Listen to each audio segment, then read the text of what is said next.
Tere, armas teeline! Tänasest ma alustan uut mõtiskluste seeriat ja tänase mõtisklusega teen esimese sammu Pauluse kirjadesse. Seda selleks, et avastada sealt, millisena Paulus nägi Kristust, kus ta tema elus oli ja milliseks ta teda kujundas. Tänase erilise vaatluse objektiks on Kristus Filippi ja Kolossa kirjades. Mis on siis Filippi kirja peateema? Peateemaks on rõõmustamine. Rõõm olles vangistuses, rõõm rasketes olukordades. Ja teine teema on alandlikkus, Kristus. Tema on see keskne teema. Kristuse lähedane ja täielik tundmine on peamine eesmärk. Kristus on kogu evangeeliumi sisu. Kristus on pääste alus ja tagatis. Kristus on põhjus, miks kristlased saavad rõõmustuda, ükskõik millal ja kus. Ja nüüd Kolossa kirja peateema, taas Kristus. See on raamatu keskne teema. Kristus on Pauluse palve ja töö keskmes. Kristus on kesksel kohal pastoraalsel nõustamisel, kuidas elada ja töötada. Paulus oli silmitsi kogudust laastavate õpetustega. Paulus parandas Kolossas teenivaid, eksitavaid õpetajaid. Ja üks aruanne pakub, et seal oli enam kui 40 erinevat tõekspidamist. Selline oli siis Kolossa kogudus. Kuid mõlemad kirja läbib üks ühine joon. Kristus on see, kes on taeva ja maa ühendaja. Milline kett. Kristuse päästeplaani eesmärgiks on lepitada meid isaga. Jeesus on piiblis kujutatud redelina, mis ulatub taevast maa peale. Inimese pojana Jeesus lunastab meid patust ja Jumala pojana ta palub täna veel meie eest. Meie ülesanne tema jüngritena on ühineda taevaga, et kuulutada seda erilist sõnumit, mida iga inimene peab kuulma enne selle maailma lõpu sündmusi. See on 3 engli kuulutus ilmutamisraamatu 14. peatükis, mis algab sõnadega kartke Jumalat ja andke temale au. Aga tänase mõtte kontekstis loen Filippi 4. peatükist, olge ikka rõõmsad, issandas. Ja taas ma ütlen, olge rõõmsad. Palun ära unusta seda teksti esimest osa, olge ikka rõõmsad, issandas. Teadupärast on Paulus kirjutanud mitmeid kirju. Kirjad efeeslastele, filipplastele, kolosslastele, Filemonile. Nendes loetletud kirjades siis Paulus on kirja pannud oma mõtted, kui ta oli esimene kord Roomas vangistuses. Kuid teistkordsel vangistusel kirjutas ta vahetult enne oma surma 2. Timoteuse kirja, samuti Roomast. Kui mõni võib sellest kahelda, siis siin on mõningad viited tõestamaks tõsiasja, et ta need kirjad just Roomas vangistuses olles kirjutas. Loen Filemoni filipplastele 1. peatükis. Nõnda, et kogu kohtukojas ja kõigile muile on saanud avalikuks, et ma olen ahelais Kristuse pärast. Mida Paulus selles tekstis ütleb? Kogu palee valvemeeskond sai kuulda evangeeliumi Pauluse käest. See oli eriline eesõigus. Palee valvesalk koosnes 9000 Rooma eliitsõdurist, kes kaitsesid keisrit ja tema vange. Filippe 4. peatükk ütleb, kõik pühad saadavad teile tervitusi, aga iseäranis need, kes on keisri perest. No keiser ei elanud kusagil provintsis, ta elas Roomas. See tekst näitab, et Paulus oli Roomas ja oli kontaktis teenijatega keisri majapidamises. Kuid sellegi veel vaatamata oli Pauluse elu ohus. Filippi 1. peatükk ütleb, minu kindlat ootust ja lootust mööda, et ma milleski ei jää häbisse, vaid et Kristus nüüdki, nagu ikka, täie julgusega saab Pauliseks minu ihus, olgu elu või surma läbi. Filippi 2. peatükk, ja kuigi minu veri peaks kahjana valatama teie usu ohvri ja jumalateenistuse üle, siiski ma rõõmutsen ja olen rõõmus ühes teie kõikidega. Ilmne oht Pauluse elule viitab sellele, et ta viibiski tegelikult Roomas, kuna Kaisarias mingit ohtu tema jaoks ei olnud. Aga kuidas nägi Paulus seda suurt pilti, vaatamata, et ta oli katsumustes? Efesuse 3. peatükk ütleb, seetõttu mina, Paulus, olen Kristuse Jeesuse vang teie pärast, paganad. Kas sa panid tähele? Paulus ei olnud olukordade, saatuse, armukadeduse, klatsimise ega kellegi teise inimese vang. Paulus oli Jeesuse Kristuse vang. Ja siit esimene õppetund. Olgu Jeesus elus just kesksel kohal. Asi pole teistes inimestes. Asi pole minus endas. Asi pole kontrolli alt väljas olevates olukordades. Asi pole isegi mitte saatanas ja tema põhjustatud katsumustes, kiusatustes või rünnakutes. Kogu lugu on Jeesuses. Filippi 4. peatükk ütles ju, olge ikka rõõmsad issandas. Ja taas ma ütlen, olge rõõmsad. Rõõmustama tuleneb kreekakeelsest sõnast kahaero ja see esineb Pauluse kirjades 29 korral. Neist kolmandik Filippi kirjas. Ja Filippi kirja peateema ongi rõõm issandas. Ja oleks täiesti kohane küsida, kuidas on võimalik alati rõõmustada ja seda isegi katsumustes.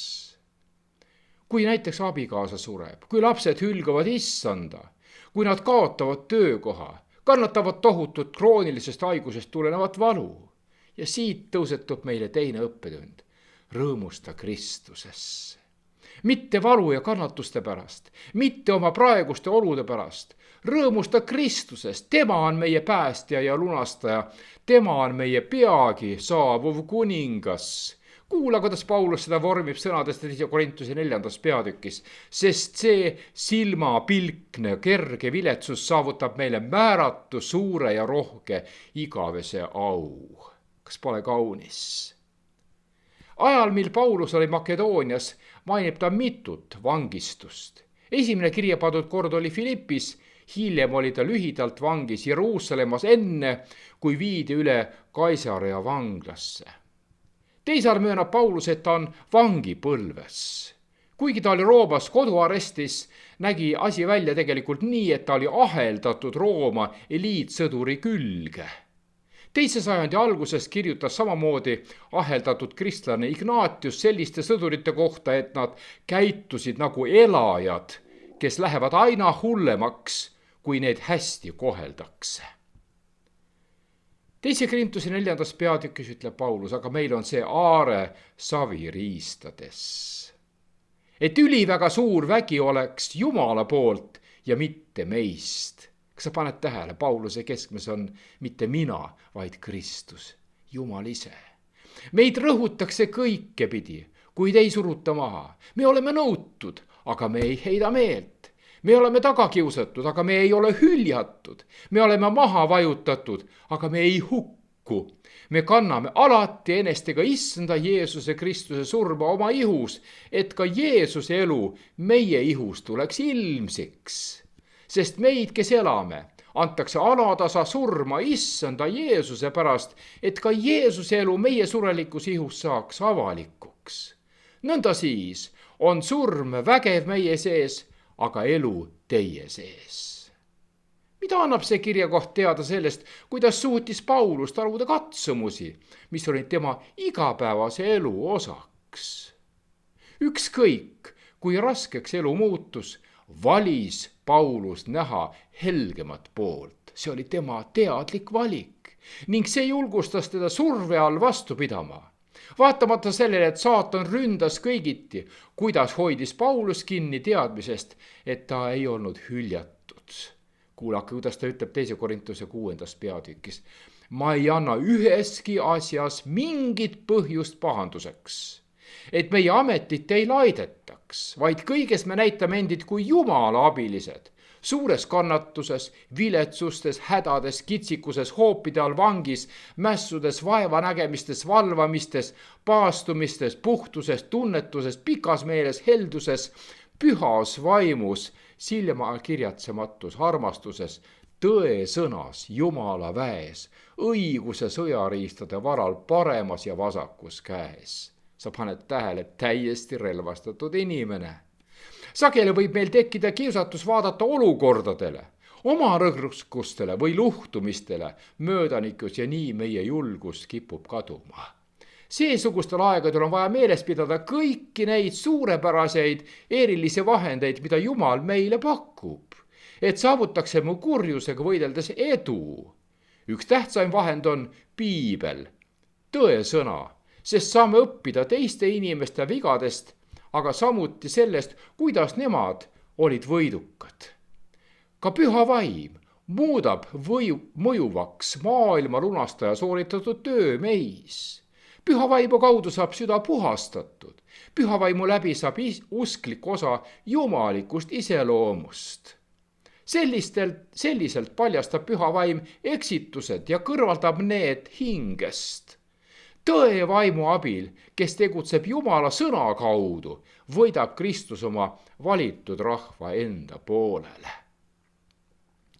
Pauluse teise missioonireisi ajal pisut pärast seda, kui Timoteus oli meeskonnaga liitunud, keelas püha vaim neil Väike-Aasias tööd jätkata. Ja siis nägi Paulus öises nägemuses üht meest, kes palus, tule meie juurde Makedooniasse ja aita meid. Ja nii nad suundusidki jalamaid Makedooniasse, lähemale viivasse meresadamasse ning seilasid Troast üle Egeuse mere Neapolisse, Euroopa mandrile.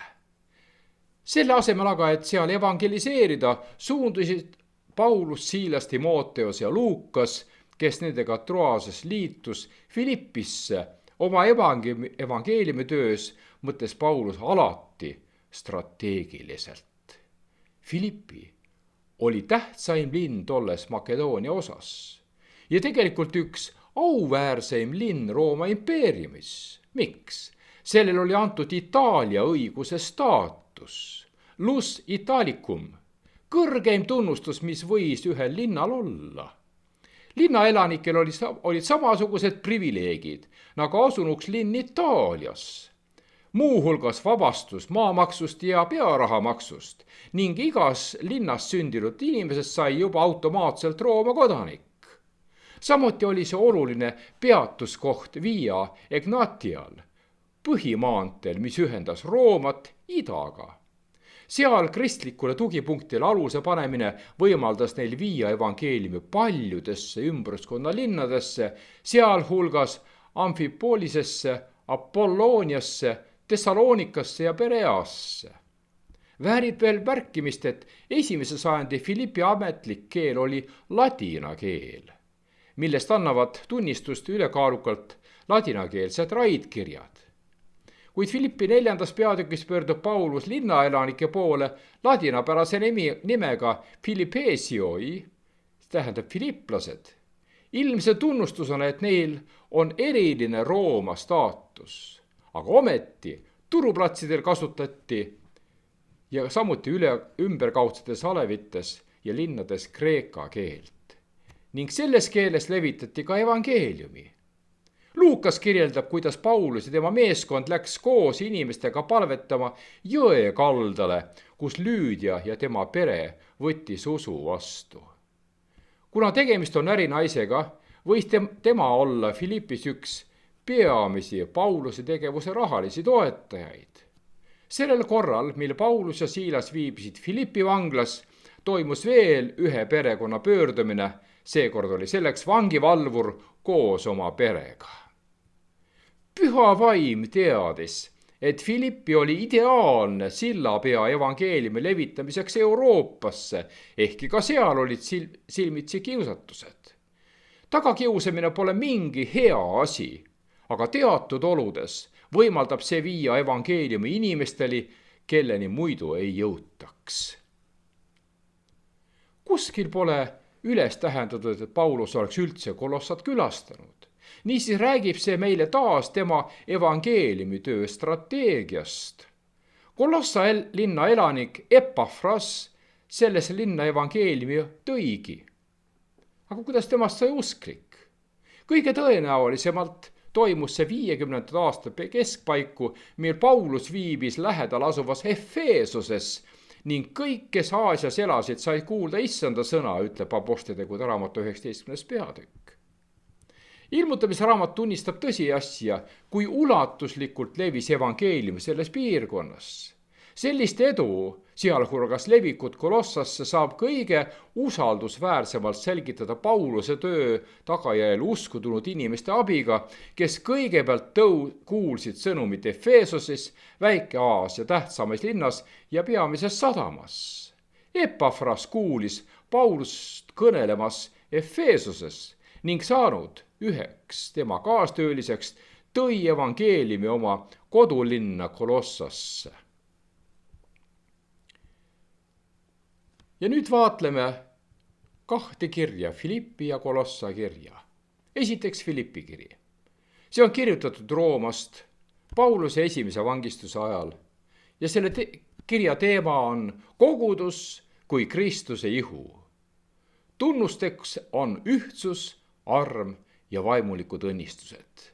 Ja selle kirja peasõnumiks on, sest teie olete armu läbi päästetud usu kaudu.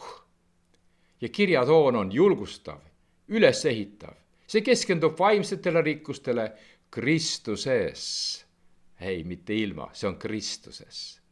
Nüüd Filippi kiri, samuti kirjutatud Roomast, ilmselt siis, kui Paulus oli koduarestis, nagu ma juba mainisin. Selle kirja teema on rõõm ja rahulolu Kristuses kannatustest hoolimata. Ja põhisõnum on, ma suudan kõik Kristuses, kes mind teeb vägevaks. Kirja toon on soe, tänulik, isiklik. See on kirjutatud filiplaste koguduse tänamiseks nende toetuse eest.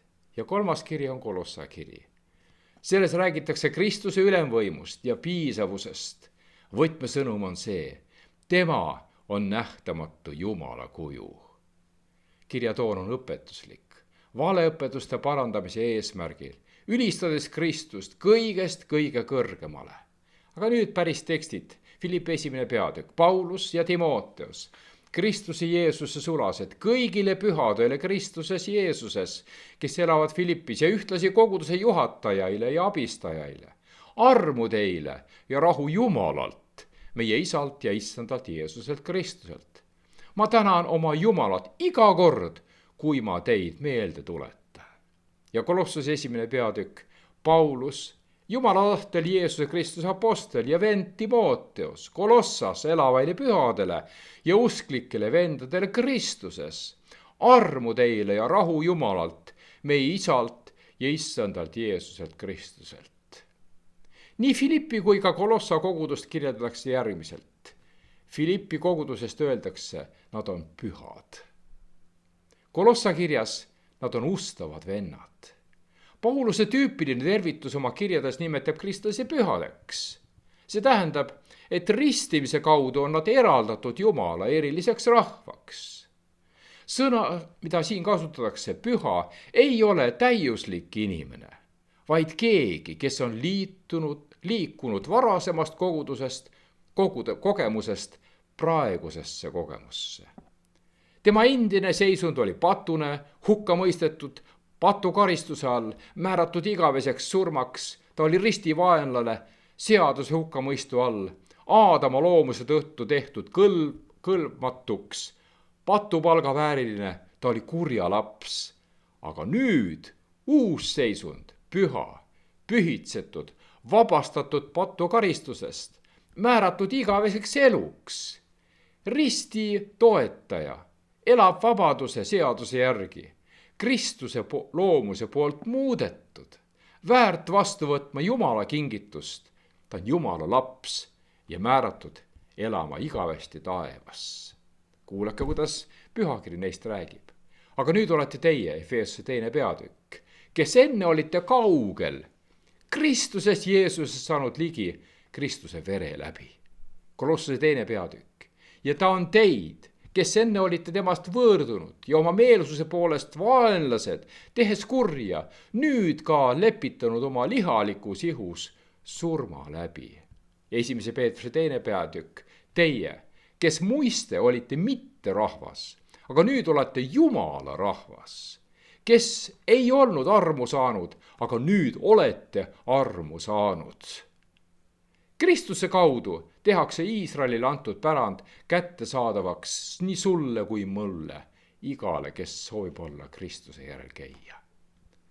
2 Moose 19. peatükk kirjutab, aga kui te nüüd tõesti kuulate minu häält ja peate minu lepingut, ütleb Jumal, siis te olete minu omand kõigi rahvaste hulgast, sest minu päralt on kogu maailm.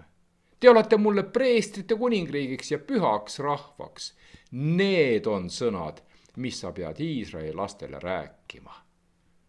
1. Peetruse 2. peatükk ütleb, teie aga olete valitud sugu, kuninglik preesterkond, püha rahvas, omad rahvas, et te kuulutaksite tema aulisi tegusid, kes teid on kutsunud pimedusest oma imelise valguse juurde. Sa paned tähele siin muutust. Ristimine sümboliseerib muutumist patusest pühaks. Rooma 6. peatükk ütleb, või te ei tea, et nii mitu, kui meid on ristitud Kristusesse Jeesusesse, oleme ristitud tema surmasse. Me oleme siis surmasse ristimise kaudu ühes temaga maha maetud, et osta, kui Kristus on surnust üles äratatud isa au läbi, nõnda meiegi käiksime uues elus. Ristimine on garantii, et meie seisund Jumala ees on muutunud. See on Jumala poolt muudetud. Rooma 6. peatükk ütleb, sest kui me oleme kasvanud ühte tema surma sarnasusega, siis saame üheks ka tema ülestõusmise sarnasusega. Kuna me seda teame, et meie vana inimene on ühes temaga risti löödud, et patu ihu kaotataks, nõnda et me enam ei orjaks pattu, sest kes on surnud, see on õigeks mõistetud patust. Paulus kasutab muutuse selgitamiseks 2 kirjeldust. Esiteks Filippi kristlased, piiskopid ja diaakonid, mitte ainult koguduse liikmeid, vaid ka koguduse juhte peetakse pühadeks, kes juhivad kuningriigi tööd. Ja Kolossa kristlased, ustavad vennad Kristuses. Juhid on kutsutud olema ustavad vennad oma juhtimises. Kaastöötajate nagu Timoteuse ja Epafras koolitamine ning kohalike koguduste juhtimise eest hoolitsemine oli Pauluse jaoks prioriteet ja see suurendas tema evangeelseid eesmärke. Inimesed, kes polnud ristitust, võisid koguduse liikmetega koos töötada evangeeliumi edendamiseks, kuid nende tegevus ei asenda nende allumist Kristusele. Teod ei saa muuta meie seisundit Jumala ees. Kuulake Mattuse 7. peatüki tunnistust. Mitte igaüks, kes minule ütleb, issand, issand, ei saa taevariiki, vaid kes teeb mu isa tahtmist, kes on taevas. Mitmed ütlevad minule tol päeval, ütleb Jeesus, issand, issand, kas me ei ole sinu nimel ennustanud ja sinu nimel ajanud välja kurje vaime ja sinu nimel teinud palju vägevaid tegusid. Ja siis ma tunnistan neile, ma ei ole elades teid tundnud, taganege minust, tee ülekohtu tegijad. Millise kokkuvõtte saame siin teha? Uuendatud pühade ja ustavate vendadena oleme kutsutud edendama kuningriiki Kristuse õiguse läbi. Pühad on kõik Kristusesse uskujad. Uues testamendis tähendab sõna püha kreeka keeles hagios kedagi, kes on Jumala eesmärkide jaoks eraldatud. Rooma 1. peatükk ütleb, kõigile Roomais olevaile Jumala armastatuile, kutsutud pühadele, armu teile ja rahu Jumalalt meie isalt ja issandalt Jeesuselt Kristuselt. Mis on selle teksti tähendus? Iga kristlane on püha, sest ta on pühitsetud Kristuses Jeesuses. Asi pole täiuslikkuses, vaid hoopis selles, mis meie oleme Jumalas. Me oleme armu läbi eraldatud. Teiseks, pühad peetakse pühaks Kristuse vere läbi. Pühad ei ole pühad oma tegude, vaid selle järgi, mida Kristus on nende heaks teinud. Kuulake, kuidas Efeesuse 1. peatükk sellest räägib. Kelles meil on lunastus tema vere läbi, üleastumiste andeks saamine tema armu rikkust mööda. Ja Hebra 10. peatükk ütleb, selles tahtmises oleme meiegi pühitsetud Jeesuse Kristuse ihu ohvriga ühel hoobil. Mida need tekstid tähendavad? pühad on need, kes on Jeesuse ohvri läbi puhastatud ja pühaks tehtud. Kolmandaks, pühad elavad teistmoodi kui maailm, olgugi et nad on maailmas. Tõeliselt pühad elavad oma usus, pühaduses ja kuulekuses. Efeesuse 5. peatükk ütleb, aga hoorus ja kõik roppus või ahnus olgu nimetamata teie seas, nõnda nagu sünnis on pühadele. Kolossuse 3. peatükk ütleb, riietuge, siis kui Jumala valitud pühad ja armastatud südamliku halastusega, heldusega, alandusega, tasaduse ja pika meelega, riietuge. Ja selle tähendus, püha olemine tähendab elamist viisil, mis peegeldab Jumala iseloomu. Neljandaks, pühad moodustavad Jumala perekonna. Kõik usklikud koos on osa Jumala perekonnast, tema pühadusest. Efeesuse 2 ütleb, nii ei ole te siis mitte enam võõrad ega majalised, vaid pühade kaaskodanikud ja Jumala kodakondsed. Mida see tähendab? Pühad on usklike kogukond, see on kogudus. Viiendaks, pühad valitsevad koos Kristusega. Piibel kasutab sõna pühad ka nende kirjeldamiseks, kes elavad igavesti koos Kristusega. Kuulake, kuidas prohvet Daniel juba seda mõistis 7. peatükis, aga kõige kõrgema pühad saavad kuningriigi ja kuningriik jääb neile igaveseks, igavesest ajast igavesti. Ja ilmutamise 14. peatükk ütleb, siin on pühade kannatlikkus. Siin on need, kes peavad Jumala käske ja Jeesuse usku. Mida see kõik tähendab? See tähendab seda, et pühad on Kristuse ustavad järgijad, kes saavad osa tema igavesest kuningriigist. Niisiis, kokkuvõtteks, piibli kohaselt on püha keegi, kes on Jumala poolt eraldatud isik. Teiseks, kes on Kristuse vere läbi pühaks tehtud. Kolmandaks, Jumala vaimu läbi püha elu elav inimene. Neljandaks, Jumala perekonna, see tähendab koguduse osa. Ja viiendaks, ta on määratud valitsema koos Kristusega igavesti. Ja kui ma seda kõike meenutan, siis ma küsiksin sinu käest täna, kas eelpool öeldu iseloomustab ka sinu elu täna? Aga täna on aeg proovida. Õnnistusi sulle, peatse kohtumiseni.